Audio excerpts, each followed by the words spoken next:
Kenaikan PBB P2 di berbagai daerah merupakan alarm bagi Kemendagri sebagai leading sektor pengawasan penyelenggaraan pemerintahan daerah bahwa perlu adanya inovasi dan kreativitas para kepala daerah dalam meningkatkan PAD tanpa harus menaikkan PBB P2. Kasus-kasus di daerah di mana kebijakan PBB P2 memicu gelombang protes besar hingga berujung kericuan dan kerusakan fasilitas publik menjadi pelajaran berharga bagi seluruh kepala daerah. Kebijakan instan semacam ini tidak hanya risiko menurunkan kepercayaan publik, tetapi juga berpotensi menciptakan instabilitas sosial dan politik di daerah.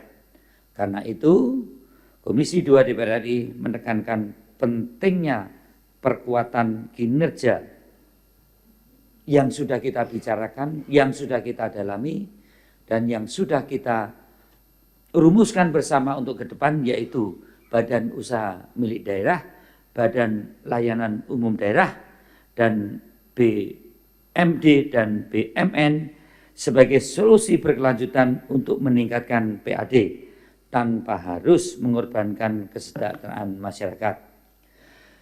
Hal yang tidak kalah krusial lainnya adalah penurunan alokasi TKD dalam RAPBN tahun 2026 dari sekitar 919,9 triliun menjadi 650 triliun atau penurunnya sekitar 25 sampai dengan 29%. Hal ini akan menguji kemandirian fiskal daerah. Daerah dengan PAD kuat relatif aman, tetapi mayoritas daerah lainnya akan menghadapi dilema menekan belanja atau meningkatkan PAD dengan cara cepat atau cara yang lebih strategis dan berkelanjutan.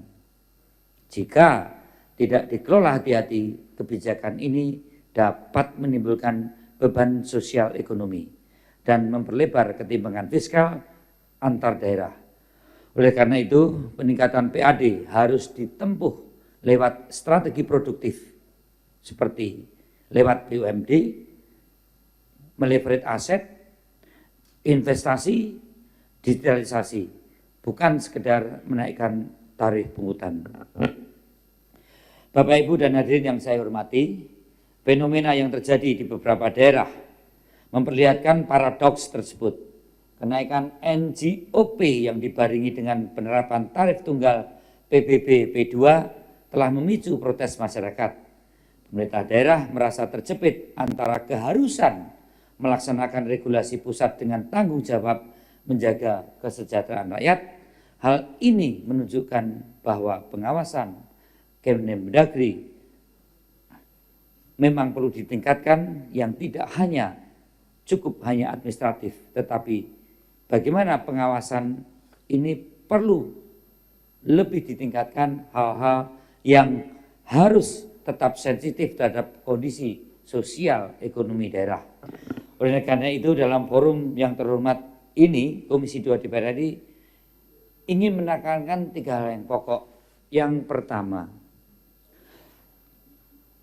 Kemendagri diharapkan memperkuat fungsi pengawasan bukan hanya dalam aspek legalitas perda pajak daerah dan retribusi daerah, tetapi juga dalam memastikan bahwa kebijakan fiskal daerah tidak menimbulkan gejolak sosial dan membebani rakyat. Komisi 2 DPR RI juga ingin menekankan kemandirian fiskal harus dipahami secara kontekstual. Tidak semua daerah dapat serta-merta meningkatkan PAD, apalagi dengan beban regulasi pusat yang kadang kaku, yang kadang tidak seiring dengan spirit desentralisasi dan otonomi daerah.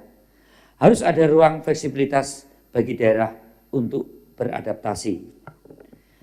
Kemudian Komisi 2 juga menekankan kemitraan antara pusat dan daerah harus berbasis pada prinsip kolaborasi, bukan sekedar perintah atau instruksi.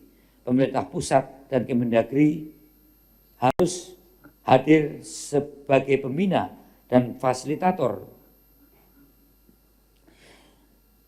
Hadirin yang berbahagia, Komisi 2 DPR RI memandang forum ini sangat penting untuk merumuskan langkah bersama. Mungkin tidak bicara salah benar lagi atau baik buruk, tapi kita merumuskan langkah baiknya gimana, pasnya gimana, tepatnya bagaimana, bijaknya bagaimana. Kita ingin mendorong agar kemandirian fiskal benar-benar tercapai. Kemendagri bisa mengusulkan undang-undang yang memang mencabut hak-hak daerah, menyangkut pengelolaan sumber daya alam, baik itu hutan, kelautan, sumber daya mineral, yang kiranya itu bisa dikembalikan atau diberikan kepada daerah.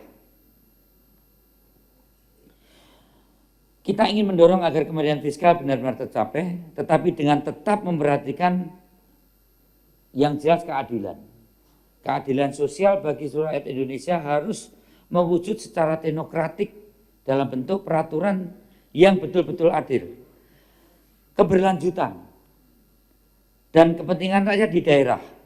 Dengan demikian, desentralisasi fiskal tidak hanya menjadi jargon, melainkan menjadi instrumen nyata bagi peningkatan pelayanan publik dan kesejahteraan masyarakat khususnya di daerah.